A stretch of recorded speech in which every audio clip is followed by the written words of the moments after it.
Eu sou o Rodrigo Carvalho. Eu sou o Daniel Cavalcante. E está começando Enquadrando, podcast feito por amigos apaixonados por cinema e editado por nosso querido Thiago Miro. Hoje, eu e Daniel. Dois de novo, uma dupla de novo. E nesse filme eu acho que é bem interessante ser uma dupla, que aí a gente vai poder, sei lá, desabafar, falar do coração. Quando o filme ficou decidido que ia ser esse, eu falei, cara, não tenho como não participar. Assim, eu adoro esse filme. Acho que é um filme que fala muito sobre... Quer dizer, eu me apropriei dele, né? Normalmente é assim, né? A gente se apropria. A gente se apropria, sim. Né? E acaba falando da gente, né? E esse filme é um filme que fala muito sobre a minha vida, assim, sobre algumas coisas que eu enxergo na minha vida, né? Nas minhas relações. Então eu falei, cara, eu preciso gravar. E, assim, tá ficando uma dinâmica que ou o Fábio participa ou eu participo, né? Parece que a gente tá brigado, né? Assim, eu não participo mais com o Fábio. Tá esquisito isso, né? Mas... rolou, na verdade, uma briga seríssima entre os dois. Tô brincando. Cisão, na verdade, aqui. O Fábio ia participar, mas ele teve um problema de última hora, não pôde participar. Ele ia participar desse também. E eu imagino que também fosse um filme importante pra ele, assim, pelo que... Porra, ia chorar horrores. Pois é, pelo que conheço do Fábio, ia ser perdemos uma oportunidade aí, mas, enfim, vamos lá. É um filme pra mim também muito importante. É o único filme que eu me forço, me obrigo a assisti-lo todo ano. Todo ano eu assisto esse filme. Ainda que ano passado eu não tenha assistido, isso criou um hiato interessante, fez eu ter um olhar um pouco diferente sobre o filme. Mas eu sempre vi. Todo ano eu via São Paulo, então eu forcei mais ainda a barra. Cheguei a assistir duas vezes no ano. É um filme que ele é meu referencial pra ver onde eu tô, sabe? Onde eu tô. Como é que eu tô sentindo, como é que eu tô vivendo, como é que tá esse meu processo de mudança, e esse filme é meu referencial. Ele tem certas escolhas muito interessantes. Você até anotei aqui algumas coisas dessa última vez, quer dizer, a gente viu pra gravar agora, né? Aí eu fiz umas anotações meio racionais que a gente vê quando vê pra gravar, né? Vê com essa ótica, né? Aí eu fiz algumas anotações aqui meio racionais que realmente apareceram pela primeira vez pra mim, né? Já vi isso algumas vezes, isso é interessante. Eu não fiz anotação nenhuma, porque eu vi sem anotar. Foi um dos poucos filmes que eu vi sem anotar. Tu tá no freestyle, né? Tu tá total freestyle. Entendi. Tô no freestyle. Total. Eu sei o que eu quero falar e não vai ser análise de porra nenhuma. É isso aí. Lá vou eu.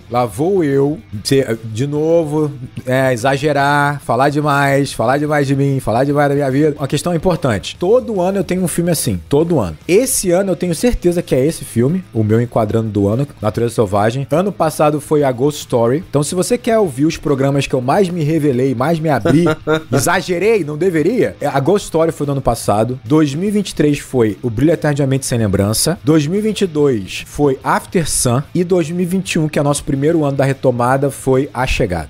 Na Chegada eu não tô tão aberto porque ainda não tava assim enquadrando ainda, né? Se eu tivesse que escolher um programa por ano, acho que a gente casaria alguns anos aí com os programas que você colocou. Interessante. Mas tu colocaria algum diferente, tu lembra? Eu colocaria As Vantagens de Ser Invisível no primeiro... Acho que foi o primeiro ano que a gente gravou, né? Interessante. Acho que foi um filme que a gente também se expôs bastante. Tem mais um. Ai, meu Deus. Eu não lembro em qual ano foi que a gente fez também. A gente fez o do Viggo Mortensen. Qual o nome dele, meu Deus? O do Capitão Fantástico. Eu acho que a gente ali estava num ponto interessante, enquadrando um ponto importante da nossa história. Vale lembrar que esse filme, se você não ouviu ainda Capitão Fantástico, ouça, porque esse programa gerou uma reunião gigante entre a gente. Quase uma discussão entre a gente, porque tivemos divergências sérias e graves ali. Engraçado que isso não aparece no episódio, né? Assim, não aparece tanto, não talvez. Sei, não sei, enfim, talvez. Mas interessante, foi um passo importante da caminhada, acho que... Foi um passo importante, né? Eu fico bolado, porque, tipo assim, a verdade é que se você pegar esses programas e mais alguns, esses que eu falei agora e mais alguns, você entende ali muito o que eu tava passando na minha vida durante todo esse período, tá ligado? Durante todo esse período. É muito louco. Eu vou honesto, né? E é isso aí. Vamos aproveitar então pra falar sobre o programa. O episódio de hoje do Enquadrando é sobre Na Natureza Selvagem, filme de 2007.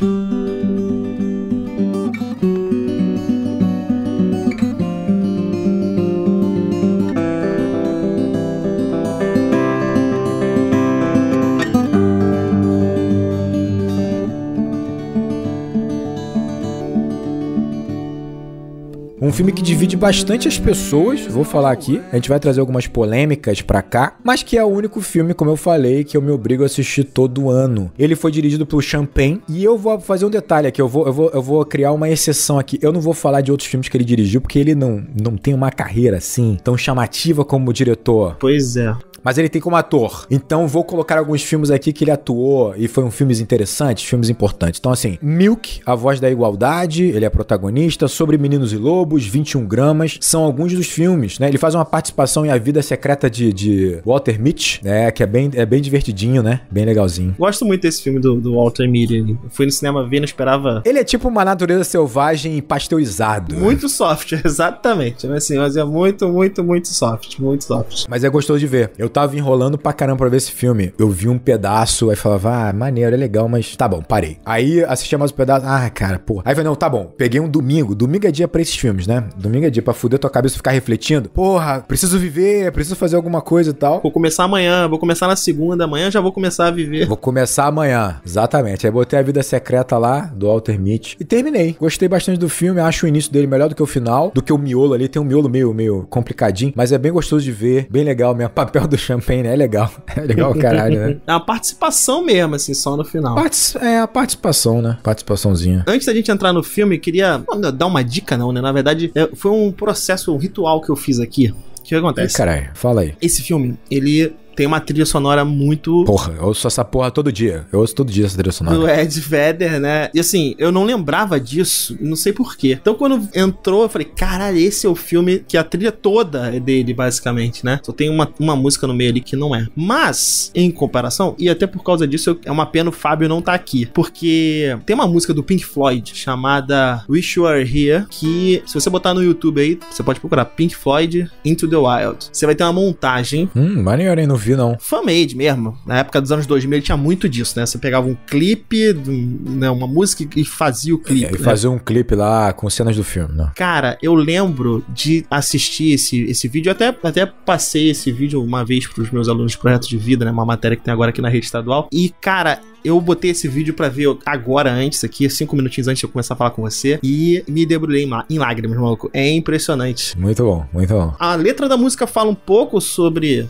se encaixa um pouco na história do filme, né? Parece, inclusive, até feita para. É impressionante, assim, quando você pega a tradução. Então fica aí a dica pra quem quiser. Vai lá no YouTube. Fica a dica. Boa dica, boa dica, boa dica. E o Fábio, como adora Pink Floyd, né? Por isso que eu falei do Fábio aqui. O Fábio teria muitas considerações. Muitas mais do que eu, com certeza. Eu acho muito interessante, não quero que esse primeiro ponto já leve para um debate mais aprofundado, mas eu acho interessante que esse filme ele gera muita polêmica. Eu conheço pessoas que acham ele insuportável, de chato. Tenho muita gente que acha esse filme absurdamente triste, com um final muito triste, dilacerador, assim, que chega a ser o ponto de ser anticlimático mesmo, de ser uma coisa assim, porra, como assim, pra que isso, né? Tipo assim, pra que eu assisti essa porra aqui? E tem muita gente que odeia o protagonista, do tipo assim, porra, o maluco é um idiota, sabe? Tipo assim, então o filme ele gera uma coisa inegável, ele vai gerar emoções acaloradas, assim, envolvimentos, assim, seja você gostando ou não. É quase um daqueles, eu não sei se enquadraria nisso, né? Mas é quase um daqueles ou ama ou odeia, né? Porque ou você compra a ideia da filosofia de vida do Alex, embarca na jornada junto com ele, ou você vai problematizar cada atitude que ele tiver ali, cada tomada de decisão será um incômodo pra você, né? Mas de qualquer forma, em qualquer lado desse espectro que você estiver, isso diz que o filme tá mexendo com você de alguma forma, né? E é exatamente pra isso que ele serve, né? Então, eu acho que vale a pena. A jornada vale a pena, no final das contas. Eu acho ele um filme muito sensível, de qualquer forma. Ele tem uma certa delicadeza. Pô, ele abre com um plano lindíssimo, né? Da caminhonete no canto, assim, aquela imensidão de gelo, assim. E ao mesmo tempo, eu vou jogar logo uma crítica aqui pra ficar por aqui. Eu acho tão ruim aquelas inserções que ele faz, que fica uma certa montagem um pouco... Ela é mais tremida, ela tem um pouco... Uma montagem, às vezes, que é em câmera lenta, que bota ele na cidade, bota ele, né? Tipo assim, naquele meio urbano. É meio merda que ele mistura essa porra às vezes. Aí, a cena em que ele se vê no restaurante de terno, eu acho ela tão feia. É uma cena tão ruim em relação a todo o filme. O filme é todo elegante, sofisticado. Aí chega nessa cena, é tão merda essa cena. É tão merda, cara. Acho que ele é meio datado anos 2000, assim. Decisões que que não são tão comuns hoje, assim. Até a escrita na tela, né? Pô, vou desenhar pra você é foda. Vou desenhar. O cara desenhou a cena, ficou horrível, né? Tem outras também, né? Só essa não, que me incomodaram, assim. Mas, foi o que você falou, ela distou um pouco, porque, porra, o filme é tão subjetivo na maior parte das vezes, né? E tenta extrair isso de você de alguma maneira. E, cara, ali não. Precisa, de fato, mostrar o Alex vestido de terno, né? Que tá se enxergando no cara. Não precisava. Mas, enfim, sei lá, talvez tenha sido uma exigência, talvez tenha sido necessário, sei lá, não sei como é que foi essa construção ali. O Daniel tentando defender Champagne aqui, não sei, ou o roteirista, às vezes é uma decisão da história. O filme é baseado num livro homônimo, é importante dizer isso. Tem diferenças entre o livro e o filme, pelo que eu pesquisei, mas, em geral, o pessoal entende que é uma adaptação muito respeitosa, assim, com a obra original e a família mesmo, né? A família contribuiu muito, né? Isso, contribuiu muito pra produção. O Champagne foi bem respeitoso também com a família e tal. Então é um filme que que teoricamente tem desdobramento. Quando a gente chegar no final lá, a gente volta nesse assunto, mas a história familiar ali do Alex, ela ficou um pouco mais clara anos depois, assim. Então a irmã dele, né? Inclusive, eu vou entrar em outro tópico aqui, mas enfim, vou esperar você conduzir, senão a gente vai ficar nesse ping-pong. Não, pode falar. Eu acho incrível a tomada de decisão de ser a irmã a contar a história. A contar, também gosto. Porque ela tá num meio termo ali interessante, porque esse filme também conta a história dos pais do Alex, de alguma maneira, né? Ele também mostra a narrativa do que está acontecendo, né, com eles, o impacto das ações do Alex com eles. E ela é uma personagem interessante porque ela tá ela não tá como espectadora na questão do Alex, né? Mas ela entende ele um pouco mais, então ela funciona dessa maneira, mas ela vai relatar o lado dos pais. E acho que essa escolha de narrador me pega bastante. Eu acho que esse aspecto é o que me conecta com esse filme, sabe qual é? Maneiro. Esse ponto foi interessante. E aí ela vai revelar algumas coisas depois, num livro que ela lança depois, ela revelou algumas coisas da infância deles dois, né? Da infância que os dois sofreram, que o filme chega a abordar isso de maneira bem... É uma cena só, né? Uma cena, né, do pai e da mãe ali bem agressiva, violenta, né? Bem agressiva. Parece que a coisa era mais complexa que isso, né? Mas, enfim. Cara, eu gosto muito da narração. Eu só acho ela redundante algumas vezes. E eu acho que ela poderia, quando ela é redundante, mais no miolo ali, um pouco mais pro final, que fica naquela coisa meio subjetiva, do tipo assim, eu entendo, mas eu sofro. A narração dela fica muito nisso. Eu entendo, mas eu sofro durante um período. Eu acho que poderia ser mais ela contar um pouco sobre o passado, com memórias que mostrem pra gente, não só o envolvimento deles, mas o quanto é doloroso pra ela não estar com ele. Ser um pouco mais construtiva a narração e menos subjetiva em alguns momentos. Mas, no geral, a narração é muito boa, de fato. Eu acho que contribui, isso é muito importante. E eu acho que é um detalhe interessante ser irmã, porque ela é um elo entre os pais e o Alex. De alguma forma, ela compreende esses dois lados, mas ela tá sofrendo demais. E eu acho que a narração traz um ponto pra mim, que é um dos mais fortes, que é o seguinte. E o que o filme não poderia fazer mostrando as cenas de fato, que é o seguinte. Você mostra o Alex vivendo intensamente e ela estagnada. Naquela dor, que é a estagnação que vem dos pais também, que os pais também estão passando por... É aquela estagnação de eu preciso saber o que tá acontecendo, eu preciso reencontrá-lo, e ela também pra poder seguir a vida, né? E essa estagnação é cruel. Eu acho que se o filme tivesse mostrado de fato, de forma mais pragmática, as cenas da rotina, do sofrimento rotineiro dela e da família na mesa de jantar ou na hora de dormir, aí você julgaria o Alex muito mais, seria muito mais cruel. Imagina, tá ela sofrendo lá horrores e ele tá pulando da pedra no rio, amarradão, e tipo, vivendo adoidado, sabe? Seria foda. Aí seria complicado. A narração resolve esse problema e atenua, mas ao mesmo tempo você mostra realmente o sofrimento que eles estão vivendo. Essa escolha toma um partido, né? No final das contas, né? Ela escolhe colocar o Alex como um pouquinho. É porque eu acho que senão não dá, tu vai ser cruel com ele. Só um detalhe, tu viu o dublado ou tu viu o legendado? Eu vi legendado. Acho que eu nunca vi ele dublado.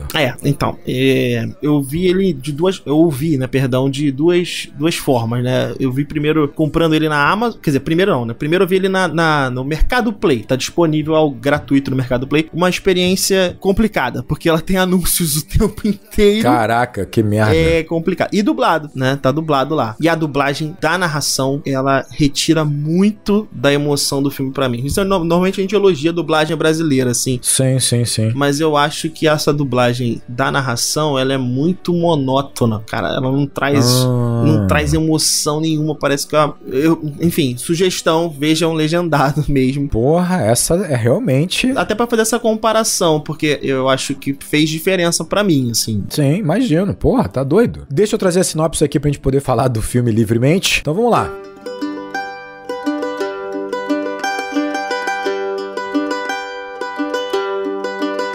Christopher McCandless, filho de pais ricos, se forma na universidade como um dos melhores estudantes e atletas. Porém, em vez de embarcar em uma carreira prestigiosa e lucrativa, ele escolhe doar suas economias para a caridade, livrar-se de seus pertences e viajar rumo ao Alasca. Essa sinopse só foi possível por conta dos nossos apoiadores, Lucas Valença, Guilherme Parente, Heitor Greco Aguiari. Obrigado, gente, do coração pelo apoio de vocês, por todo esse carinho de vocês, viu? Muito obrigado por manter o Enquadrando ativo, em pé, funcionando aqui. Se você puder, considere apoiar o projeto, divulga, compartilha, comenta, manda mensagem pra gente, a gente adora essa relação. Se você puder apoiar financeiramente, apoia-se.se/enquadrando. Aí você vai fazer a gente muito, muito, muito feliz e grato. É isso aí. Vou tacar logo uma primeira pergunta pra tu. Eita, nossa. E aí, nosso amigo Christopher, ele é um babaca? Ele é um mimado? Só isso? Como é que é sua relação com o Alex? Cara, minha relação com o Alex... O Alex é um adolescente, né? A maior parte da história pra mim. Aliás... Não, ele tem 20, 21, 22, 23, né? Pra tentar responder isso, eu acho que vale a pena a gente marcar aqui que o filme é estruturado em capítulos, tal qual o livro, e os capítulos têm nomes que suscitam a formação de um indivíduo, né? Nascimento,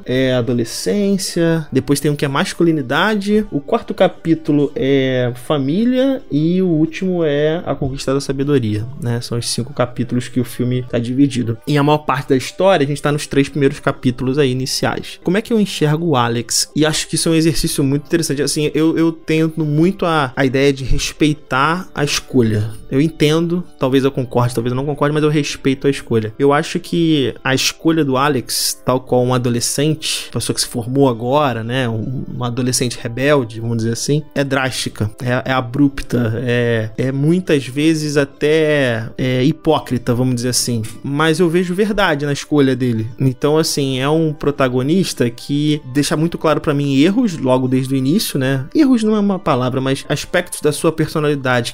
Imaturidades, né?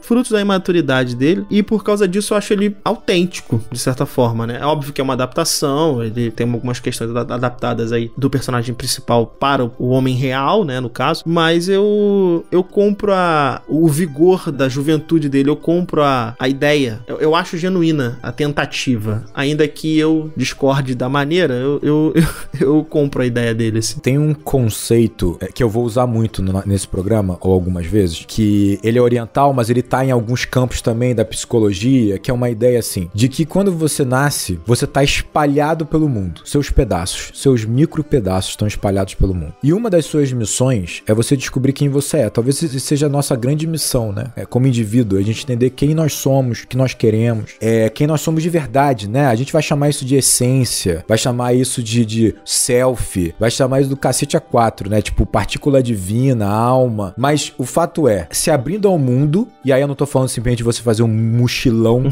sem dinheiro pela Europa, ou seja, ou caminhar pelo caminho de Santiago, não é isso que eu tô dizendo. Tô dizendo de você se abrir as relações ao mundo e talvez essas viagens pra você ir recolhendo seus pedaços no mundo por meio dessas experiências. Porque as experiências vão gerar pra você o que você é e o que você não é. Sempre vai ficar um pouquinho em você e você vai se construindo dessa forma. Então, mediante essa concepção de vida, eu acho o Christopher muito autêntico, muito verdadeiro nessa busca por ele encontrar quem ele é. Ele vai por um caminho, por incrível que pareça, na minha opinião, entre aspas, é um caminho seguro para ele. Porque a grande verdade é que ele sabe que muito do que ele tá vivendo é o que ele quer viver. Não necessariamente é o que ele precisa, é o que ele quer, né? Tanto é que no final ele vai descobrir que as relações são muito mais importantes do que ele imaginava, né? Mas claro, eu não tô dizendo o risco físico, tanto é que ele morreu. Não é isso que eu tô dizendo. Eu tô dizendo que quando ele opta por aquilo, claro que ele tem um risco enorme, é claro que ele tá enfrentando inúmeras barreiras, mas de alguma forma ele tem ali algo obsessivo mesmo pra ele. Seguro, eu sei que eu vou me encontrar muito ali, sabe? E ele vai descartar todo um outro lado achando que não vai se encontrar lá, né? Que são as relações. É aquela certeza absoluta que a gente tem quando a gente é jovem, cara. É isso, assim. Sim. E pelo menos assim que eu enxergo, né?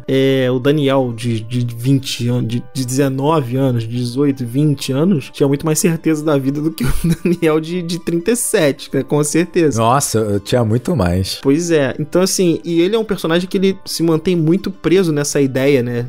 Muito agarrado, muito agarrado. Quando eu digo, não é só a ideia material de ir até o Alasca, mas a ideia de que, né, as relações não são o mais importante, né? A liberdade é o mais importante. Em determinado momento, eu acho que ele é até cruel em algumas relações que ele tem ali ao longo da caminhada, né? Sim, sim. Que são muito valiosas, que são muito... Que ele só vai descobrir que marcaram ele depois, né? Então, eu acho que é isso. É uma inexperiência, é uma imaturidade, talvez, mas que é autêntica dele, né? E corajosa, né? Corajosa porque ele se pôs a buscar isso. Porque, por mais certo que seja na cabeça dele, por mais que ele saiba que ele vai encontrar muita coisa que pra ele vai ser muito valoroso, ele não sabe o que ele vai encontrar. E essa busca, ela é muito importante, cara. E nem que seja pra que você erre. É claro que ali o preço foi muito alto. Foi muito alto. E havia até outros preços a se pagar que não seria tão alto quanto a vida dele. Como, por exemplo, a relação dele com a irmã podia romper completamente. Mesmo ele voltando, né? Há preços a se pagar quando você entra numa busca. Principalmente quando essa busca, ela ainda tá revestida de muita imaturidade. Eu vou falar um pouco sobre isso mais pra frente, porque você é muito novo. Mas é verdadeiro, é autêntico, sabe? A busca é muito importante de qualquer maneira, né? Então, assim, não dá pra dizer que não, né? Eu vejo muita gente julgando. É legal que você chamou ele de Christopher e eu chamei ele de Alex, por exemplo, né? Isso já é um ponto que poderia ser discutido. Mas muita gente julga o Alex como se ele tivesse cometido suicídio, né? No final das contas, né? Foi um ato de burrice o que ele fez. Sim, sim, sim. Esse julgamento vem do conhecimento que talvez ele não tivesse, né? Que ele não tinha, tanto que a provável, né, morte dele vem desse equívoco, né? De ter ingerido alguma coisa ou não, né? Ou de um pouco conhecimento da área onde ele estava, alguma coisa assim. Mas a gente só tem essa capacidade de julgar a partir de informação que ele estava buscando do jeito dele, né? Então, assim, eu acho a jornada dele muito, muito autêntica, como você colocou. Eu compro ele como personagem sem problema nenhum, assim. Eu acho que ele tem, assim, vão atrelar a morte dele a ele mesmo por conta dessa empáfia, né? De ter se colocado num risco muito grande. É tipo também o cara que vai escalar sem segurança. Sim. E aí é isso, mereceu, sabe? Tipo assim, se colocou num risco tão grande. Mas isso é um tanto cruel, né? Porque, assim, é uma busca por experiência. E o que é, de fato, você morrer também, né? Tipo assim, vamos imaginar que ele tenha voltado. Ele teria voltado com uma experiência gigante, se distinguido quem é o Christopher muito melhor, enquanto que muitas pessoas que não fizeram essa busca estão lá apáticos, né? Tipo assim, vivendo vidas que, porra, é vida? Tipo, não sei. Assim, é muito complexo debater isso, porque ao mesmo tempo a gente não pode romantizar, mas também você não pode também usar essa realidade nua e crua o tempo inteiro, que faz com que você não saia do lugar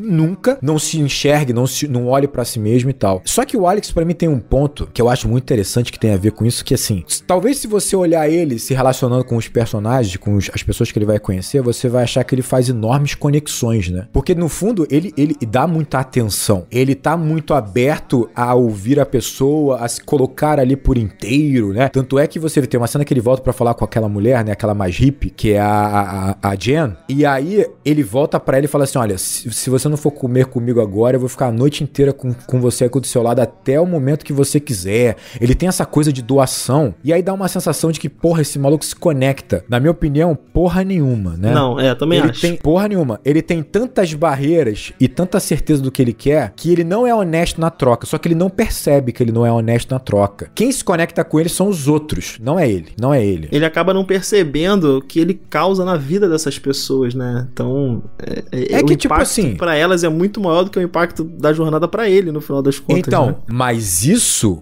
é egoísmo. Sim. Isso é você não se abrir. Porque é aquela velha história. Ele se envolve até o raso, e aí ele tem capacidade de desenvolver muito bem até o raso. Porque realmente ele é um cara atento, ele é um cara empático, ele é um cara divertido, ele é um cara que te dá muita atenção. Ele te olha, de fato. Só que ele vai até o raso. E aí você percebe, por exemplo, em duas cenas pra mim isso é muito claro. Uma é com mesmo nessa cena em que ela tá desabafando uma dor muito grande que ela viveu, só que ela não tá desabafando simplesmente por ela.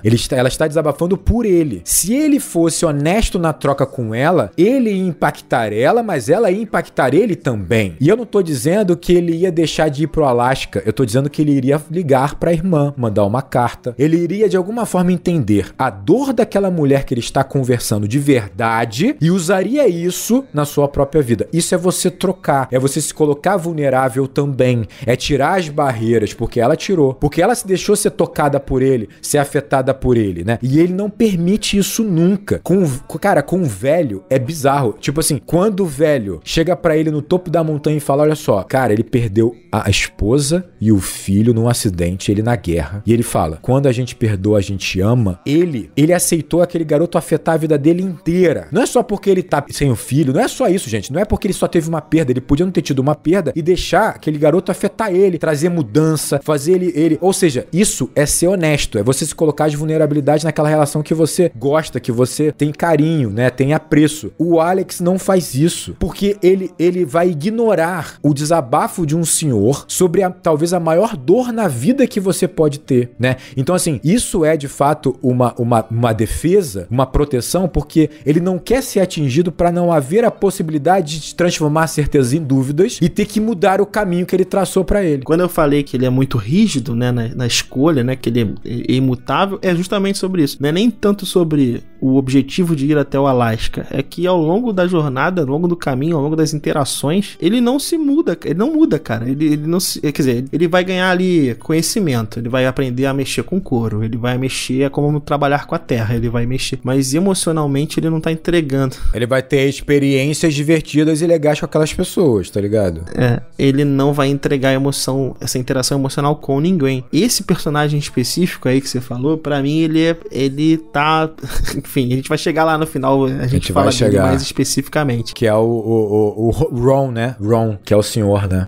Ele é interpretado... Ai, cara, deixa eu ver que o MDB tá aqui. Holbrook. Ele recebeu uma indicação, né, por essa atuação aí do... Pô, que maneiro. Na Natureza Selvagem, foi a única indicação que ele teve. Mas esse personagem pra mim, ele é fantástico, porque essa última parte do filme, né, só as cenas com ele em específico poderiam ser um curta, por exemplo, né? Poderia ser um... Pô, é foda pra caralho mesmo. Uma história em separado. Essa pra mim é a cena mais linda do filme, né? Quando ele fala essa frase que você acabou de falar. E aqui tem uma interação, a gente tá falando aqui do filme, vale lembrar, mas como esse filme tem personagens, né, baseados em fatos reais, esse personagem é baseado em fatos reais. E o que acontece com ele depois do filme é de dilacerar o coração, assim. Então, assim, isso ganha uma outra camada, assim, quando eu vejo pela outra vez, assim, é loucura, assim. E tem uma outra cena também com esse personagem que também é muito marcante, que é ele tentando adotar o Alex, né, que é de um carinho que não retribuído de alguma forma, né. Mas também é quase um ato de desespero. Eu vou falar um pouco sobre isso depois. Sim, também acho que seja, mas por isso que eu falei, o Alex às vezes até, de certa forma, cruel, né, a maneira como lida com a emoção, né. O caso dele não ligar pros pais, mesmo sabendo da dor, né, de como deve ser essa dor, né, teoricamente. E aqui, né, nesse caso. Então, é um personagem complexo. Complexo, isso que é legal. E isso é bom, isso é muito bom, né. A gente pode aqui gostar de certas partes e desgostar de outras partes, mas Exato. É um bom personagem pra gente, assim, é um bom protagonista. Eu acho que tem uma coisa muito importante pra deixar claro aqui. Eu não acho errado o Alex, ele cessar as relações pra poder continuar a jornada dele. Pelo contrário, eu acho que faz parte, é importante pro Alex, e ele sempre deixou claro que ele sairia. O que vem aí, maturidade do Alex, porque eu também não acho que ele é um filho da puta, tá ligado? Tipo assim, nossa, ele usa as pessoas. Claro que não. Ele oferece muito também. Não é à toa que, de alguma forma, ele afeta as pessoas pra caramba. O que eu acho que é o grande problema aqui, que é a imaturidade, que é o arco dele, que ele vai aprender, é que ele acha que ele tá criando conexões verdadeiras, mas ele não está, porque pra você receber a vulnerabilidade do outro, você precisa doar a sua também. Isso é uma regra. Se você quer criar conexões de verdade, você tem que ter uma troca. Se o outro tá aberto, você tem que estar aberto. E o Alex não está. Se ele estivesse, ele teria alterado em algum nível essa jornada. Não é deixar de ir pro Alasca, é como a gente falou, ligar, dar um pouco de atenção à irmã, pelo menos, alguma coisa nesse sentido. Não é interromper. Esse não é o grande problema. E você percebe uma coisa. Ele sabe, talvez seja parte de um pouco da arrogância dele, porque ele tem, obviamente, que ele afeta as pessoas. Então perceba como ele tenta construir momentos fantásticos com essas pessoas. Ele tenta construir, por meio de alguma fantasia, momentos a serem lembrados, memoráveis. Então, por exemplo, é a maneira como ele corre na praia e vai mergulhar com aquela mulher que tá naquele momento sofrida. É o momento como ele chega pra menina que tá querendo lá transar com ele fala, não, mas a gente pode fazer uma parada nós dois. Aí cantar juntos, na frente de todo mundo. Ele constrói momentos fantásticos e de fantasia que são muito fortes. A fantasia é muito forte pra gente, mas que não é tão verdadeiro quanto ele poderia oferecer algo mais, às vezes, muito menor e muito mais simples, mas mais aberto e verdadeiro. Só que ele tem medo de ser tocado. Ele tem medo de que alguma pessoa acesse essa região dele que tem os traumas, que tem as dúvidas, que tem as inseguranças. Claro, ele é muito jovem, só que quem não tem essa porra em algum nível, sabe, você pode carregar isso pra sua vida inteira, né?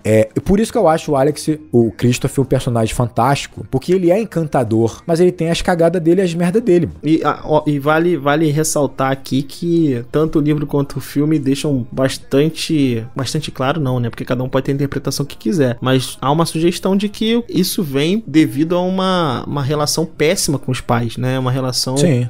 Muito difícil, em que aí buscar felicidade através de uma liberdade, através de algo que basta só dele, né? É algo que é próprio, não tá na relação com o outro, se torna um objetivo, né? Se torna o caminho pra ele, né? Tendo em vista que ele não tem a condição de ter o afeto em casa, né? Exatamente. Há uma justificativa aí, né? Óbvio, né? Todos temos problemas, todos passamos por questões, mas é isso que motiva esse personagem, né? Pra gente. Eu gosto dele. Não te gosto dele, não. Eu também gosto. Aproveitando que a gente falou sobre a cena com o senhor, né? Com o Ron. Cara, e aí eu vou começar meus desabafos aqui, né? Por favor, foda, vamos lá. É foda. Ué, tá até demorando pra começar aqui Pois é. Vamos começar. Se o Fábio tivesse aqui, você teria sido antes, com certeza. Já teria chorado quando eu tivesse falado o título do filme. Ele teria chorado. Cara, quando o senhor, ele sugere, né, adotar o Christopher como avô, ali e depois o Alex sai, o Alex ali não foi cruel, né? Ele simplesmente tá seguindo a jornada dele e o senhor chora. Eu vou falar que eu sei exatamente essa dor. Eu sei exatamente qual ela é. Essa dor, cara, é quando você tá num processo... No caso do senhor, ele tava estagnado, né? Na vida dele, vivendo aquela vida que ele conseguiu superar, entre aspas, a grande perda da vida, mas ele também tá estagnado a uma casa, uma rotina e não conseguiu viver a vida, ter amigos e construir relações. No meu caso, eu tava num processo já de mudança. Só que, cara, a sensação de você ter uma pessoa que entra na sua vida e não importa o tempo, ela traz pra você um novo olhar, ou então parte de um novo olhar, ou reforça um olhar que você já está. Traz pra você essa fantasia, e ele criou essa fantasia de ter o Alex como um neto no dia a dia dele. Traz pra você uma certa fantasia, uma euforia. Traz pra você uma sensação de que eu tô tocando em algo que eu quero muito pra mim, mas não sei exatamente como alcançar, e vai embora. É foda. É foda porque é baseado em fantasia ainda. E por isso que é tão difícil. Eu fiquei imaginando aquele senhor voltando pra casa, com a casa vazia, com a missão de tentar mudar. Difícil. Porque na cabeça dele, o Alex não era só um catalisador, como ele seria um companheiro do processo de um projeto de mudança. Que ele já queria, ele já tava alvejando, mas que ainda era muito atrelado ao Alex. Quando ele perde o Alex, ele perde o ímpeto de mudança. Ele pode ter por 1-2 dias. Ele pode ter por 1-2 semanas. Manter é muito difícil, cara. E eu sei exatamente essa sensação de você voltar pra sua casa e agora você tem sua vida ordinária de novo. A sua vida com questões que você precisa resolver que tem anos e anos e anos. Questões internas e externas práticas. Questões que você carrega há muito tempo e você fala, porra, eu não tenho mais aquele universo que parecia tão foda. Eu não tenho mais nada e que eu queria muito, eu não sei mais como alcançar sozinho. Eu queria essa mudança, mas ao mesmo tempo eu não sei como alcançar sozinho. Agora tô eu comigo mesmo. Caralho, cara, é uma das coisas mais angustiantes que existem, você se manter caminhando nessa mudança, sabe? E aquele choro dele, eu já tive exatamente aquele choro ali, cara. É foda. É difícil porque, assim, a gente no caso dele, né, do personagem, é um cara que já, teoricamente, ele já passou pela maior transformação da vida, né? Ele já entregou pro Alex o caminho, né? Ele já falou, ó, perdão é amor, né, no final das contas. E sabendo da história pelo qual ele passou, né, do atropelamento, você entende que a vida dele, ele seguiu porque ele perdoou esse cara. Ele perdoou a pessoa que, de fato, né, levou o filho e a esposa, né? O problema agora é ele com ele mesmo, né? O perdão pra ele seguir em frente, aí que é foda, mano. Falando da história particular desse personagem que eu falei ele antes, ele volta pra casa, ele consegue seguir a vida dele adiante. Por algum tempo, como você colocou aí, né? 2 semanas, 3 semanas, na verdade alguns meses. Porque primeiro ele vai começar a fazer trilhas perto ali, como o Alex sugeriu pra ele fazer, né? Com a notícia da morte do Alex, ele vai voltar a beber, ele vai morrer, né? Então, mais uma vez, né? É foda, né? Saber a história depois, né? Foda, mano, é foda. Ele é um personagem que entra no final do filme e me emociona bastante, porque é uma relação que eu nunca tive tive. Eu nunca tive avô, no final das contas, né? Eu tive avó, né? Os meus avós, por parte de mãe e de pai, eles, por parte de mãe, já tinham falecido antes de eu nascer, por parte de pai, faleceu quando eu era muito jovem. E é um tipo de relação que eu sempre quis ter, sabe? Esse idoso sábio, né? Das histórias possíveis e tal. Então, quando o Alex, por exemplo, ele recusa isso, pra mim, assim, caraca, meu irmão, você tá tendo aqui um privilégio que você não sabe o que é. Ele teve vários que ele, né? Pois é, você tá dando as costas pra isso. E aí, como eu falo, né? O Alex, eu acho genuíno na busca, mas, enfim, tem certos pontos da jornada ali que eu acho que ele, tá fazendo uma besteira, mas ok, é assim que funciona. Mas voltando pro avô em específico, né? Pro John, é difícil, né? Porque recomeçar é muito difícil. E teoricamente é um personagem que já recomeçou. É um segundo recomeço. Eu acho que no fundo o Alex faz muito bem, que é o fato de falar pra ele assim, ó, quando eu voltar a gente conversa. Por que eu acho isso tão bom? Melhor do que ele falar assim, ele interromper, dizer que não ali definitivamente. Porque a promessa de um reencontro dá força pra que o velho se mantenha em movimento até esse reencontro. E caso ele não aconteça o reencontro, claro, eu não tô falando em relação ao Christopher ter morrido, mas o caso o Christopher vai pra casa e o reencontro não aconteça, você tem já o velho a movimento há muito tempo. E isso ajuda ele a se manter em movimento e em mudança. Porque uma das coisas mais difíceis é você ter esse recomeço ou continuar na mudança quando não tem volta. Quando não tem um reencontro. Porque aí você tá por você. Você tá completamente por você, sem fantasia e sem expectativa, sabe? E por isso que eu acho que a decisão dele de falar isso pro senhor é boa, sabe? É muito boa. Por mais que talvez ele não tenha pensado nisso e tenha só empurrado o problema pra frente. Exato. Eu não sei se foi tão racional nesse sentido, mas funciona. Para as duas coisas funciona, né? Funciona. Deixa eu fazer outra pergunta, então, bem cabreira, difícil pra você. Vai. Porque eu realmente não sei como é que tu enxerga isso. O final do filme, ele é dilacerador e triste ou não? Ele é mais complexo que isso? Ele tem ali algum tipo de felicidade? Ele é feliz? O que ele é o final pra você? O Alex em específico ou o final do filme? Acho que pra mim são duas coisas diferentes, assim. O final do filme. O Alex lá, olhando pro sol morrendo, eu não sei. Pra mim, o personagem em si, ele tem um final triste, né? Sim. Mas eu entendo que tem uma mensagem aí, que no final do filme ela chega, sabe? Então, eu vejo o final do filme com otimismo, com certa beleza. Eu não acho que o final do filme seja tão down. Pra mim, não. Ainda que ele seja trágico, né? Ele é muito trágico, obviamente. Ele é trágico. Mas eu acho que a mensagem é muito positiva do filme, mas é triste. Eu não consigo enxergar essas duas coisas como sendo coisas dicotômicas, sabe? Não necessariamente elas precisam estar em polos diferentes, entendeu? Então, tem muita gente que enxerga essas duas coisas nesses eixos, né? Mas eu acho que não. Então, eu acho que é isso. Ele é triste, mas é otimista no final das contas, assim. Tem um fundo de otimismo aí, né? Tem uma mensagem positiva. Eu, pelo menos, assim, julgo assim. E você? Mas aí você julga ela positiva pra você como público, não pro Christopher em si. Exato. Pra mim são duas coisas separadas. Pra ele é a constatação, talvez, de algo que estivesse acessível pra ele a todo momento, mas que ele precisou passar por questões muito, vamos dizer assim, bruscas pra conseguir chegar nessa verdade. Mas, ainda assim, ele chegou numa verdade. Isso é importante, né? O final da vida dele é como uma verdade. Ele chegou ao fim do processo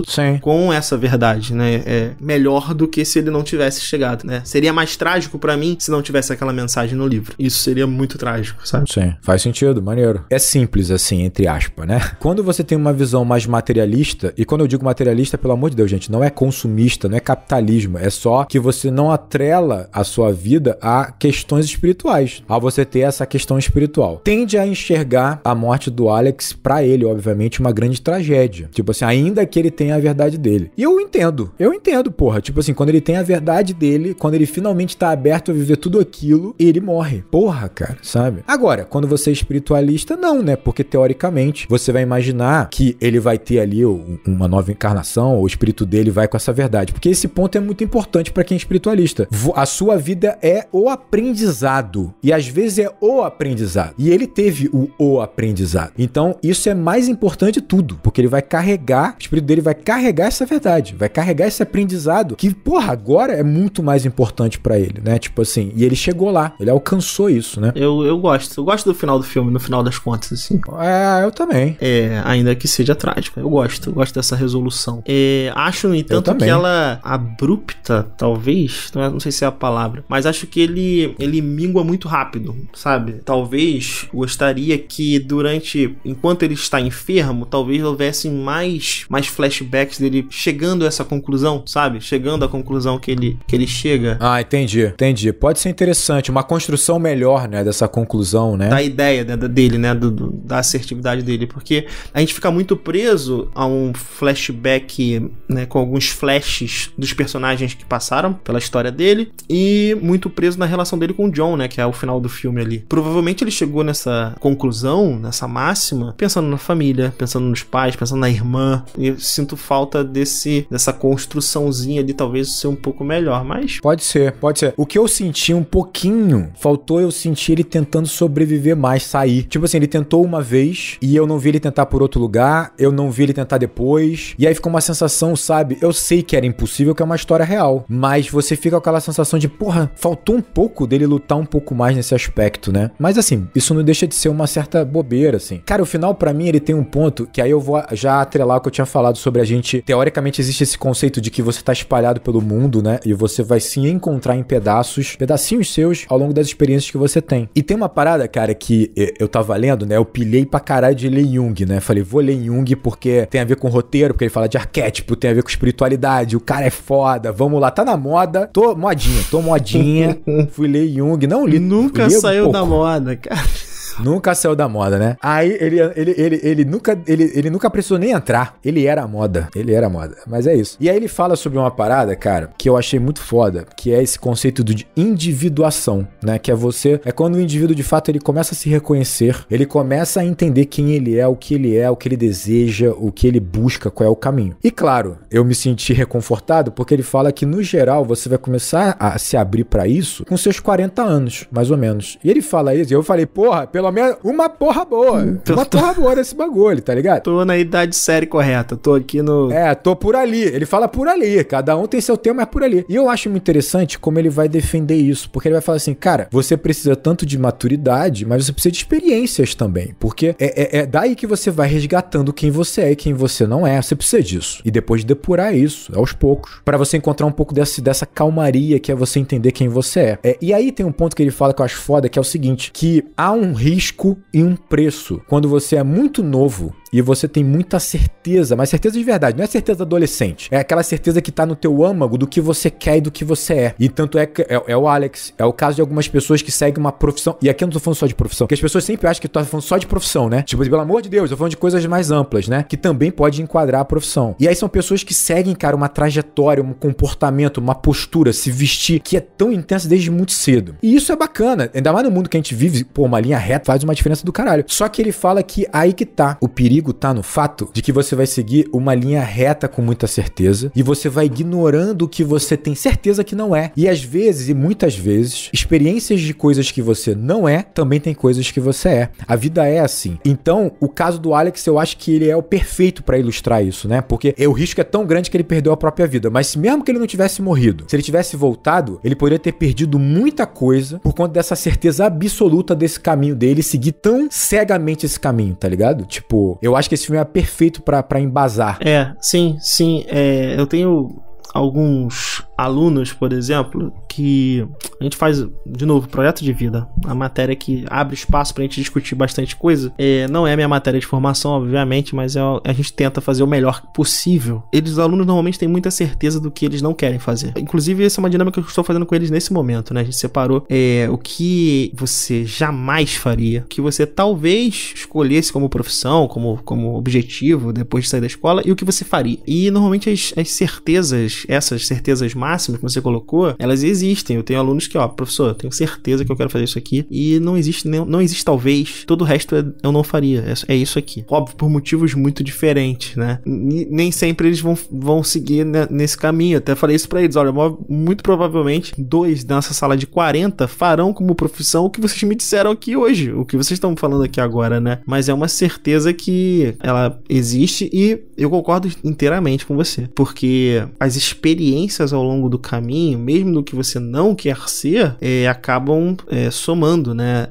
Acabam agregando muita coisa, né? Experiências que talvez vão contribuir até pro que você vai ser de fato, né? Aí falando especificamente de profissão, né? Mas enfim, fora de profissão também. Essa certeza hoje, ela é vista, né? E aí tá um outro perigo, que ela é muitas vezes vista como algo muito positivo, sabe? Muito positivo, certeza, né? Do que desde muito cedo, eu quero medicina, por exemplo. Eu quero medicina e tal. Legal essa escolha, como você falou, uma linha reta numa sociedade de hoje, ela te dá velocidade na tua formação profissional, mas ela pode trazer também uma série de outros percalços, né? Quantos são as pessoas que iniciam um curso de formação, por exemplo, e param na metade, né? O que não são felizes nas profissões que... A gente tá usando aqui profissão, mas não necessariamente precisa ser isso, né? Pode ser... Não, e às vezes até eles têm um sucesso gigante na profissão por conta dessa certeza, dá muita força pra você seguir em frente, mas aí o preço é meio que o Alex pagou, é o preço de você não construir relações, não amadurecer, não olhar pra dentro de si com outras questões, e aí você tem várias frustrações que você nem percebe, vários vazios desses espaços que você não ocupou, que eles em algum momento vão gritar. Eles vão falar mais alto, né? Mais alto que o dinheiro, mais alto que o sucesso, mais alto que a porra do carro, né? O objetivo é se formar aos 22 e ter o seu primeiro milhão até os 30.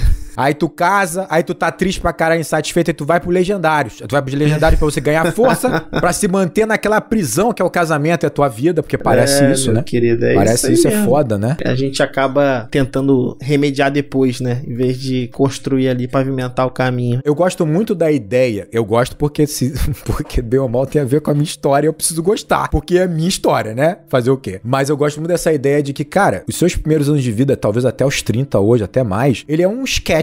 Ele é um esboço. Ele é pra você experimentar e errar. É errar. Só que é isso. O erro não só dá muito medo, e eu tive também muito pavor, mas ele também não é produtivo, o erro. Você recomeçar não é produtivo. Então, se você acerta sempre no mesmo caminho, tem uma chance de você ter muito dinheiro, tá ligado? Então, o mundo alimenta a ideia de que não erre.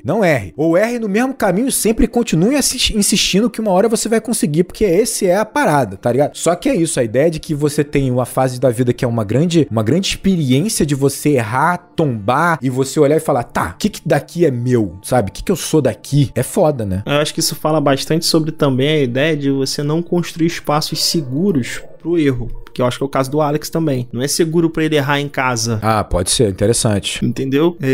A relação familiar dele não permite esse erro, né? Não tá aberta a esse erro acontecer. Verdade. Então, não que esses sejam todos os casos, obviamente não, mas até mesmo falo isso muito pela questão da escola mesmo, né?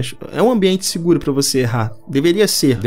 Mas existem uma série de questões, até mesmo sociais, né? Entre os alunos ali e tal, e você é forçado a não errar, né? Você não pode, você não tem essa permissão. Errar, então, né? E aí você se arrisca. O curioso é que nesse caso, né, você se arrisca menos, você fala menos, você interioriza mais.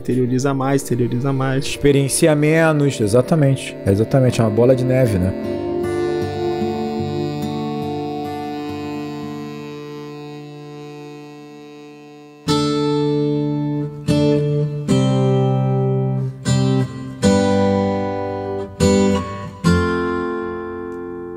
Tem uma determinada parte ali no meio em que ela fala uma coisa que pra mim é uma verdade absoluta, assim. Pelo menos uma verdade que eu entendo da minha vida, assim. É que ela fala o seguinte, olha, meus pais estão mudando, a falta do Alex mudou eles completamente, a tristeza aproximou eles de alguma forma, né? E eu tenho pena deles, assim, eu enxergo eles com outros olhos. Aí eu fico me perguntando por que o Alex fez isso, mas eu entendo que esses não são os pais do Alex, né? Eles não o viu dessa forma, vamos dizer assim, né? Essa frase é foda mesmo. Isso pega, fala, eu entendo o lado dele porque esses não são o pai do Alex, né? Os pais do Alex são outros, não são esses, né? Eles precisaram passar por isso pra chegar a se tornarem essas pessoas. Pra mim é muito isso, sabe? As pessoas, elas estão em constante transformação, assim. Eu consigo enxergar, e aí falando principalmente do âmbito dos meus pais, hein? Os meus pais mudaram pra mim ao longo da minha vida enquanto referencial, enquanto pessoa. E, assim, ao meu ver, e aí entra numa parte muito pessoal da minha vida aqui. Eu tenho um irmão, né, mais velho que eu não sei se ele tem essa mesma visão, sabe? Não sei se ele tem essa mesma forma de enxergar as pessoas enquanto mutáveis, né? Então, um erro cometido no passado, por exemplo, para mim hoje teria um outro peso, por exemplo, porque eu entendo que essa pessoa é outra pessoa, que talvez a minha mãe de hoje ou meu pai de hoje não fariam o que fizeram ou o que deixaram de fazer, né? Então é uma visão de mundo um tanto quanto diferente, e isso nos afastou e nos afasta, né? Ainda nos encontramos, vamos nas reuniões de família, mas eu entendo que meu irmão enxerga as coisas de uma maneira um pouco diferente. Talvez por ter passado por experiências muito diferentes da minha também, né? Meu irmão é mais velho que eu, 17 anos. Eu sou um temporão.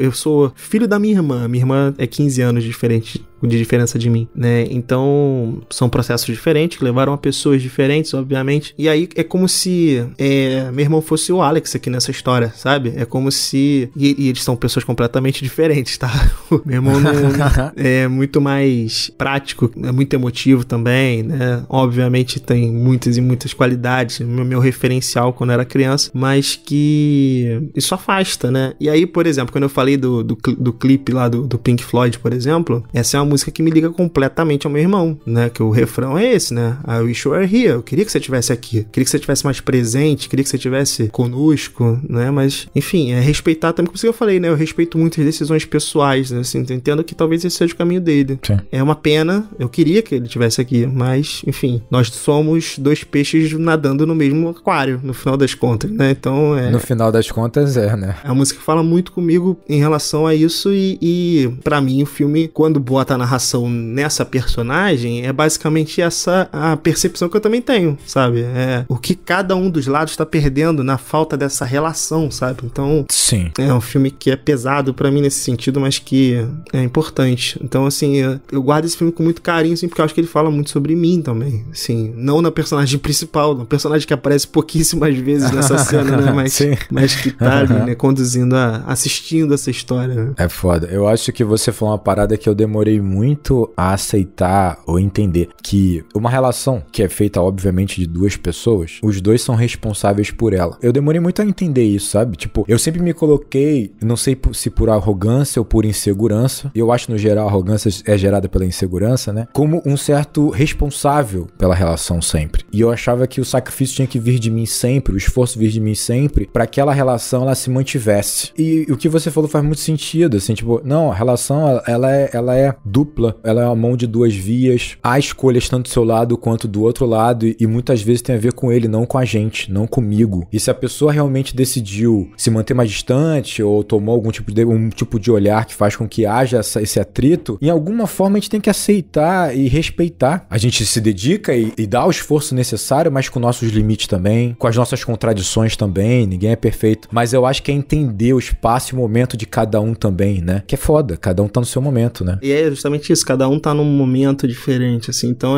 ao mesmo tempo que eu vejo entrega, eu vejo que as coisas poderiam ser diferentes, ao mesmo tempo eu vejo que talvez seja importante elas se mantiverem como estão por hora, sabe? Então é uma dinâmica que, obviamente, a família não é algo fácil, né? Família é algo muito complicado. Muito complicado. Esse fato talvez tenha me feito enxergar as coisas dessa forma, né? A gente precisa entender as pessoas como elas são, né, nesse momento. O Rodrigo de hoje não é o Rodrigo de 2 anos atrás, com certeza não, né? Que não cometeria os mesmos atos, não faria as mesmas coisas, mas é isso, precisou passar por aquilo, né? Então, tento sempre enxergar essa trajetória, né? Óbvio que isso não redime erros, isso não faz com que as pessoas sejam perfeitas, eu não tô aqui pra dizer que eu aceito tudo e todo mundo, não é isso, mas eu acho que é importante esse olhar, assim, de a gente entender que estamos em construção, não somos perfeitos, né? Eu acho que esse é um ponto muito importante, porque você fala assim, e vai ter muito a ver com o que eu vou falar, falar. Você fala assim, a gente precisa entender também, cada um tem seu momento, cada um tá na sua trajetória, mas a gente precisa entender que, principalmente, que nós estamos. A gente precisa entender para que a gente consiga entender nossas escolhas, entender que a gente tinha nossos limites naquele momento, nossas contradições. É difícil aceitar grandes erros ou grandes decisões que levaram para grandes rupturas ou para grandes fracassos ou sensações de fracasso, né? É difícil, cara, entender que você tinha seus limites naquele momento, que você tinha uma maturidade que faltava muito para você entender um contexto de outra forma, ou que você de fato tinha aquele olhar, né? É foda. Então, assim, eu acho que ter o olhar pro outro às vezes é mais fácil do que pra gente mesmo. Muito mais, né? Muito mais. Muito mais, né? E é muito importante a gente ter pra gente, né? Esse filme, pra mim, ele serve, como eu falei, como referencial. Quando eu assisti ele anos atrás, principalmente antes de ir pra São Paulo, no iniciozinho ali em São Paulo, ele servia pra mim basicamente como combustível pra que eu olhasse a vida de uma forma mais empolgante, né? Pra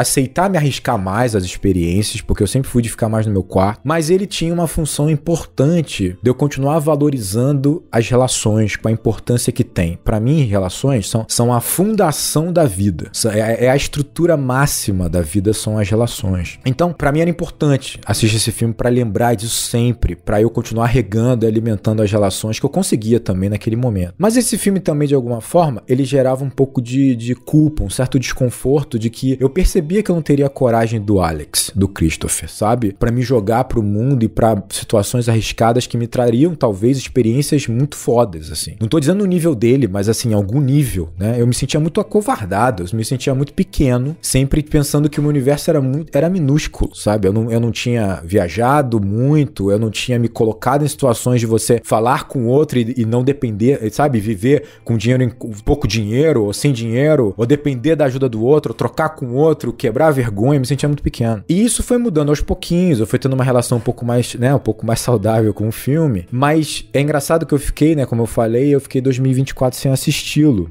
E sem dúvida nenhuma, a partir de São Paulo, final de São Paulo e esses anos agora, eu acelerei muito, né, esse processo que eu venho tendo de mudar um pouco, como você falou, está em franca mudança. Tem momentos que a gente vai ter isso acelerado, momentos que é um pouco mais devagar, e eu tô no momento mais acelerado, obviamente, por uma situação muito difícil que eu já contei aqui sobre a separação, teve muito mais coisa envolvida, minha família com algumas questões sérias e tal. E aí foi muito engraçado ver esse filme, cara, porque eu tive uma relação bem diferente com ele, ainda que continuo achando ele maravilhoso. Eu tive um certo orgulho da minha trajetória. E isso é muito difícil pra mim, porque é muito difícil tu levar tombos muito grandes. É muito difícil. É muito difícil quando você leva um tombo tão grande que afeta profissão, relacionamento, projeto de vida, mas principalmente fé e como você enxerga o seu mundo e o seu futuro. Parece que você tá numa areia movediça. Parece que você não tem mais onde se sustentar. Acho que o que tornou pra mim mais difícil foi isso. Eu não tinha mais a relação que eu tinha com a minha fé. Eu não sabia mais como me comunicar com a minha família, que é toda religiosa, mas eu também não sabia mais me comunicar comigo mesmo. Eu tava perdidaço, né? Mas eu sabia que isso era importante, mas era foda. E aí, vendo esse filme, eu olhei e falei assim, porra, eu acho que de alguma forma, dados os limites, eu sou um Alex ao contrário. Eu fiz o percurso diferente dele. Porque eu lembro, verdadeiramente, e isso eu tenho orgulho de falar, cara, porque foi difícil pra caralho, assim. Eu com 25 anos, eu acho que eu tomo duas decisões que se eu pudesse voltar no tempo, eu voltaria e apertaria a mão daquele Rodrigo. E eu faria isso muito pouco, porque eu tô aprendendo ainda a cuidar desse Rodrigo do passado. Eu tomei duas decisões. Uma foi enxergar que eu era o elo, o único ponto de milhões de relações muito ruins. Eu ouvi coisas muito pesadas, assim, porque eu gerava isso. Eu lembro uma vez, minha mãe virou pra mim e falou assim, Rodrigo, às vezes eu realmente me questiono se você me ama, porque eu não sinto você próximo, eu não sinto você se importar. E eu não tô falando aqui que eu era simplesmente um adolescente rebelde, não, cara, isso era meio sério mesmo, era uma coisa meio complicada, porque era com todo mundo. E em dado momento, eu olho e falo, cara, isso não pode fazer sentido, isso não pode ser a vida de alguém, eu ter relações tão difíceis, eu não conseguia ficar feliz pela felicidade do outro. E aí eu tomo uma decisão que são as duas pra mim mais importantes. Eu vou pedir ajuda, só que nessa época eu não enxergava, né, ir num psicólogo, um tratamento como uma saída ainda. Era outro contexto e também outro Rodrigo. Eu usei, obviamente, o que eu tinha à mão, que pra mim foi a igreja, mas eu também fui até minha namorada na época e falei, eu preciso de ajuda, eu preciso sair dessa situação, eu não sei como. E a outra decisão foi entender que se eu transformasse minhas relações, eu me transformaria. E foi isso que eu fiz e me esforcei sempre, desde então, com todas as frustrações que vieram no caminho. Eu lembro que logo de início vieram duas coisas muito importantes pra mim. Uma foi a própria igreja. Eu lembro que eu entrei pra dedicar, né, você vai participar do grupo de arte. E desculpa que o termo foi usado na época, no contexto, né, mas pra ficar bem claro, o maluco mais novo, que era da igreja, virou pra mim e falou assim, tu tá maluco, irmão? Tu vai entrar no meio daquelas velhas malucas, sabe? Porque é isso, a arte só, tipo a galera antiga atriz, uma galera excêntrica. E eu falei, não,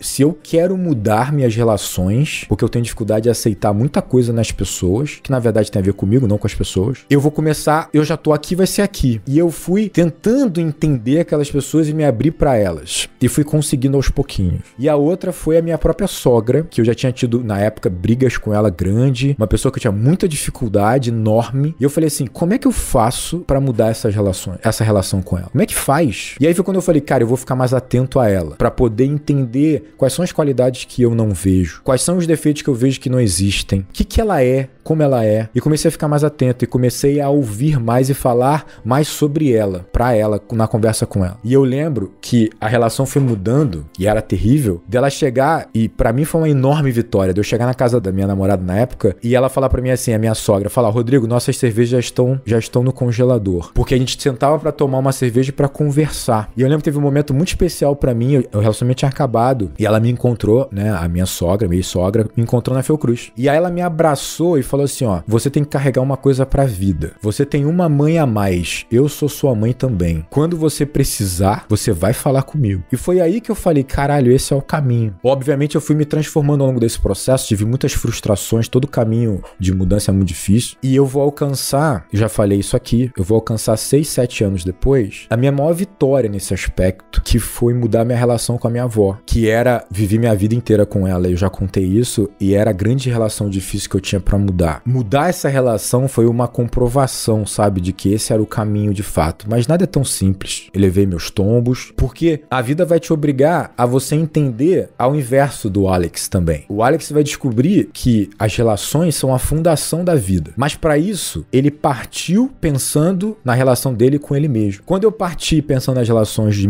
minhas com os outros, foi importantíssima a minha transformação, mas não é suficiente. Porque em algum momento, você precisa começar a olhar para você. Você tem que pegar tudo isso e olhar pra dentro. Claro, com o amparo dessas relações que eu construí, sabe? Mas é difícil pra caralho. E quando você demora, a vida vai te dar um incentivo suficiente. Cara, mas aí que tá. Eu acho que você teve, aos 25 anos, uma maturidade monstruosa Ou desespero, né, Daniel? Ou desespero, tudo bem. Você pode enxergar dessa forma também. Mas eu acho que foi uma maturidade muito grande aos 25 anos de você ter tomado essa decisão, assim, porque é um exercício diário, imagino, tanto pra você. Eu também me coloco nessa situação, né, de a gente tentar. E aí, quando você fala assim que você se enxergou como elo, por exemplo, de relações muito difíceis, eu já me problematizei, né? Já me questionei se talvez não seja esse o meu papel, talvez, né? Se não sou eu o elo a juntar, né, essas relações, né? Talvez entender um pouco menos e ser um pouco mais agressivo, algo que não é nunca da minha personalidade, mas enfim, talvez seja isso que eu tenha que trabalhar, né? Mas é aqui, cara, eu tô com 37 e ainda não tomei essa decisão. Você com 25 tomou, sabe? Então, assim... Mas talvez você não precisou, cara, porque talvez você tenha criado relações mais saudáveis que eu, assim, né? Será? Não sei. Mas eu acho que você precisa se enxergar também como que as coisas não tão tardes pra você. Às vezes eu tenho esse filtro de você, assim, que a vida passou. Cara, claro que não, cara. Tu avançou canyons de distância. Você, porra, tu tá jovem, cara. Tu tá com muitas coisas resolvidas já e outras sendo resolvidas também. Então, assim, não se enxerga dessa forma não, porque eu acho que tu é gigante, cara. Quem dera. Eu, na verdade, já falei pra você. Acho que você também deveria se enxergar com o tamanho que você tem, sem arrogância. Não é arrogância. Tem uma coisa que eu ouvi e que eu acho que é muito importante, que é assim, ó, Daniel. Já falei, eu acho que isso pra você. Essa sua postura em relação às pessoas ao seu redor, as pessoas adoram o Daniel, né? Tipo, os aniversários do Daniel são os mais cheios que eu conheço na face da Terra. Por mais que você problematize e você perceba atalhos que o Daniel encontra pra ter essas relações, malandragens, pontos negativos, na verdade eu sou inseguro, ou na verdade eu sou isso e aquilo, não importa. Você também pode ser, e isso é uma missão sua, identificar e mexer nisso, ok. Mas você também e muito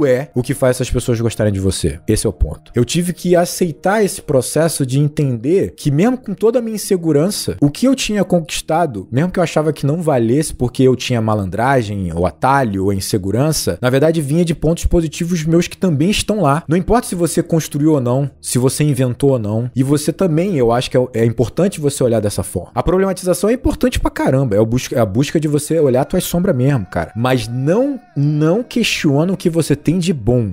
A gente só conquista o que a gente conquista com o que a gente tem de bom, cara. E tá lá. Eu acho que isso é inegável. Isso que você falou é total. Às vezes eu sinto uma pressa, porque eu falo, caraca, eu gastei muito tempo. Mas hoje eu começo a aceitar que, cara, diferente de muita gente, eu tava completamente perdido durante 20 anos na minha cabeça. Durante 20 anos eu procurei tudo. Eu procurei ser uma pessoa que eu não era. Eu tentei o ápice de ser algo que eu não era. Lidar com coisas que não tinham nada a ver comigo. Tentar me enquadrar até numa faixa social que não era eu. Eu tentei tudo pra não ser o que eu era. Eu tentei tudo pra não ser o Rodrigo. E eu sempre me recriminei, porque não só é muito merda fazer isso na minha cabeça, como eu vou levar um tombo gigantesco. Só que o mais engraçado é você perceber que talvez essa busca incessante por não ser o que eu era, ela é tão intensa e verdadeira quando você buscar ser o que você é, porque eu descobri muitos nãos que eu não sou. Então eu vejo que eu sou o oposto do Alex, tá ligado? Assim, total. Assim, então eu começo a ter um pouco mais de orgulho, sim, da minha trajetória, ainda que seja muito difícil, porque é isso, né? Quando você tomba, você fala assim, caralho, eu errei em tudo. Eu errei na forma de olhar, eu errei na forma de conduzir a minha vida por muito tempo. Só que o engraçado é que o que me fez me segurar e me reerguer foram exatamente as relações que eu tinha construído com você, com os outros do Enquadrando, com o Fábio, com o Caio, com o Flávio, com minha família, com meus irmãos. Tive o privilégio de construir as coisas com meus irmãos, porque eu tive uma vida me deu o oposto de você também. Eu sou o mais velho. E porra, cara, assim, é muito engraçado, porque eu me senti um fracassado completo, mas aí eu olhava e falava, caralho, mas ao mesmo tempo eu sou um privilegiado do caralho, sabe? O que eu sou, sabe? No fundo é isso. É muito louco, cara, é muito louco. Mas é isso, é uma descoberta, um aprendizado do dia a dia, né? A gente não é nem 8 nem 80, cara. Relaxa que a gente... Não é 8 nem 80.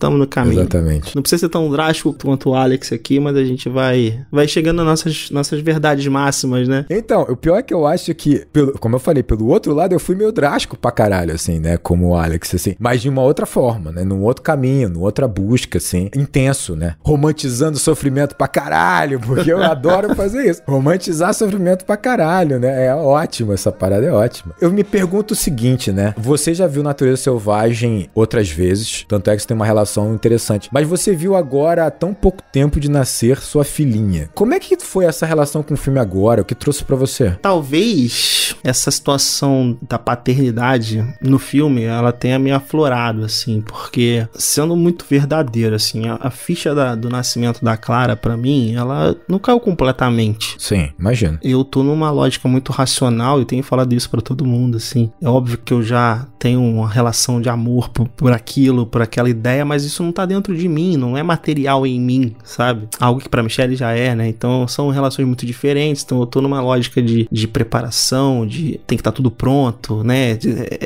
É meio essa preparação pra esse momento, né? Então ainda é muito sobre mim, de um ponto de vista egoísta até, eu diria, né? De me preparar para esse momento, né? E não objetivamente, né? Para com a criança. Todos os livros que eu tenho lido, e agora é isso, né? É pesquisar, é ver vídeo, é isso. Tática, técnica de desengasgar, esse tipo de coisa. Esses livros dizem que isso vai acontecer muito quando ela nascer, de fato, né? Que é quando a ficha cai toda de uma vez pra gente, né? Mas, enfim, cada um tem um processo diferente. Mas eu me coloquei pela primeira vez assistindo na posição dos pais, algo que eu não, né? Quando assisti das outras vezes isso não acontece, né? Me passou pela cabeça ali o que esse cara deve estar passando, né? É óbvio que ele tem os problemas lá, né? Que os pais deles, né? A gente consegue ver no filme e tal, mas fica aquela sensação de impotência, que é uma sensação de impotência sobre algo que você ama muito e que você não tem controle, cara, assim, e paternidade, é isso, assim, a gente não tem controle de absolutamente nada, a gente acha que tem, loucura, né? e é isso, assim, é uma dedicação e doação sem demandar algo em troca, sabe, é muito difícil, muito louco, assim, essa ideia não tá muito fechada ainda na minha cabeça, mas assim, acho que é mais ou menos isso, né? Assim, a gente tá numa situação de que, cara, é tudo por ela e não existem muitas justificativas ou ponderações. É isso e acabou, sabe? A gente não precisa, né? É, isso é editável, né? E sem ter nenhuma certeza. A certeza é nenhuma. A certeza de que o que ela vai fazer, o que ela vai ser, quem ela vai amar, quem ela não vai amar,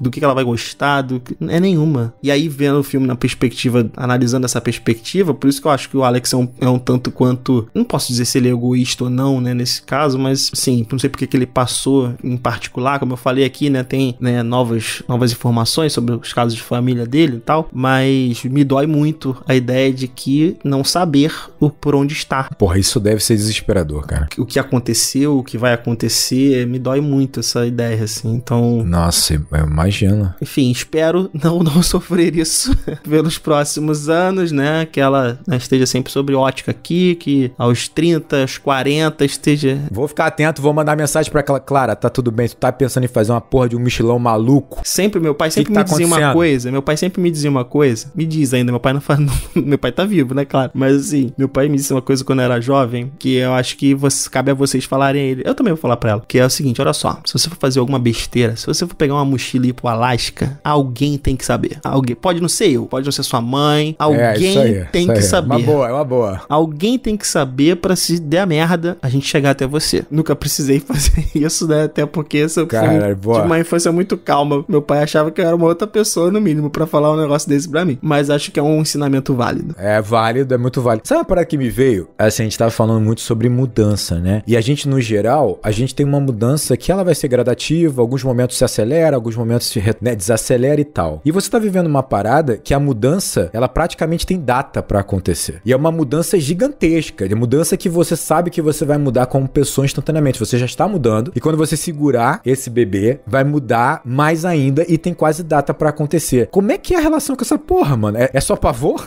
Eu teria só pavor, tá ligado? Não, e amor, pavor. Cara, eu tô achando até que eu tô muito calmo. As pessoas estão falando, Daniel tá calmo e tal. Talvez seja uma falsa calmaria. Você vai ter o seu momento, claro, tu vai ter o seu momento, mas talvez seja importante nesse momento tu segurar. Exato, exatamente, assim. Até porque a Michelle tá muito acelerada, né? A Michelle tá trabalhando muito e tal, então... Caralho, manda essa mulher diminuir, parar de trabalhar. Vou mandar mensagem pra ela. Ela não me responde, por isso que eu não vou mandar mensagem pra ela, é foda. Então, ela tá doente agora, tá aqui sobre os meus cuidados, então... Eu falei pra ela, inclusive, que isso aí é divindade, é religiosidade, falando, olha só, para. É óbvio, é o mundo espiritual mandando ela ficar quieta, porra, caralho. Sobre esse processo de mudança, assim, cara, a gente começa a enxergar as coisas já de uma outra maneira, assim.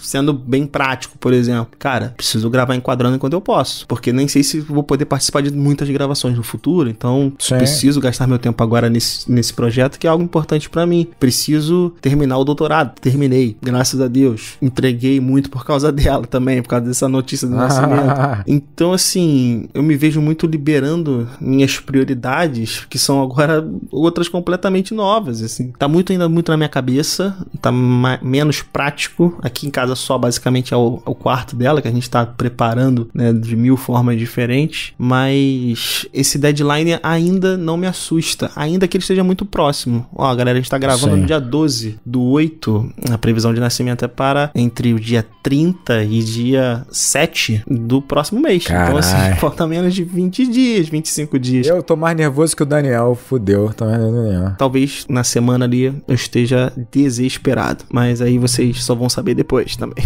Só vão saber depois, é verdade. Cara, é muito foda, hein? Que foda ver esse filme nesse contexto também, muito legal. Legal não, preocupante, muito preocupante. Os adolescentes fazem isso com os pais é algo absurdo. Não façam isso. A Clara vai subir lá, fala aí, uma porra de uma cadeia de montanhas foda aqui no Brasil. Não, vai subir aqui, a montanha não tem no Brasil. Vai subir, montanha lá, não, mas porra, o Planalto vai subir o dedo de Deus lá, que seja aqui perto. Aqui, o dedo de Deus aqui. Não, que porra, aqui perto nada. Bota ela pra subir lá, porra, no centro central. Não, vai pra lugar não, vai ficar centro aqui do Brasil lá. Vai ser uma pessoa tranquila, o Rodrigo, vai. Com a energia da tua esposa, ela vai ser tranquila pra caralho. Vai assistir um filme velho contigo, entendeu? Vai, isso jogar eu vou fazer, board de game com o Flávio, tá tudo certo, vai ser calma. Tá tudo certo. É isso, cara, é isso. Falamos finalmente sobre Na Natureza Selvagem. Eu acho que o Enquadrando tem uma parada muito foda, que sem a gente calcular, o Enquadrando ele vai criando marcos importantes, né, das nossas gravações, né? E um dia a gente vai ouvir essa porra toda, tá ligado? Tipo assim, essa parada e lembrando as fases, né? Sim, isso é muito louco. Na Natureza Selvagem, que era um mês antes do nascimento dela, muito foda, mano. E não deixa de ser também importante, assim, a gente grava, tem um monte de gente que escuta, isso é muito legal, a gente adora isso, mas é muito importante, pelo menos pra mim, pra esse projeto, que a gente grave com uma motivação pessoal da coisa, né? Então, toda vez que a gente pega um filme como esses, que você citou lá no início do programa, pra mim é muito especial, assim. É um momento em que a gente pode se conectar mais, que a gente pode colocar coisas pra fora.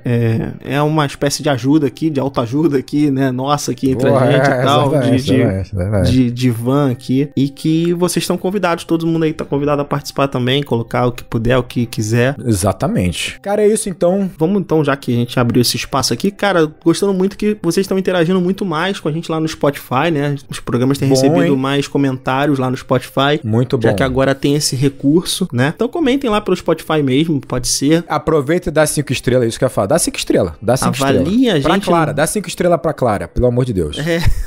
Avaliem nos seus dispositivos aí, nos seus agregadores de podcast. Temos o Instagram, né, como nossa rede principal de divulgação dos episódios, né, e de mais informações. Tem o YouTube também, onde a gente sobe os episódios, se você quiser assistir lá pelo YouTube também. Ainda não em vídeo, quem sabe no futuro. Se você quiser que isso aconteça, apoia.se/enquadrando para que você possa ajudar o projeto a crescer e entrar aqui na nossa rede do Discord, onde tem pessoas muito mais maravilhosas do que nós, muito mais. Do que nós. Importante salientar isso mesmo, a gente abre nossa gravação para os nossos apoiadores para que eles possam estar na plateia aqui ouvindo a gente gravar ao vivo, né? Então, se você quiser ter um contato ali, conversar com a galera super maneira, apoia a gente porque você vai entrar no nosso Discord. E é isso, gente. Um grande abraço. E bons filmes.